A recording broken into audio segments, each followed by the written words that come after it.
think of all of the unseen costs behind a permanent person, employers' national insurance, pension, other benefits offered, bonuses, holiday pay, sick pay, all of these other things, when you look at the total cost, plus our finder's fee of finding a permanent person, a lot of the time a contractor or an interim will actually work out cheaper over the same period of time and arguably bring a different set, maybe even a better set of skills. So having a temp takes off the pressure if you are hiring permanent candidates, as permanent candidates often have longer notice periods, so you can bridge that gap between the two. Getting someone to nail down a job can be very difficult and processes can be really dragged out. Essential as that meant is the current team you've got or the current gap you've got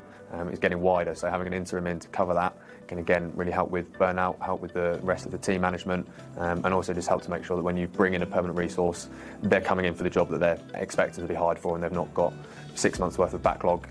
that is not what they signed up for.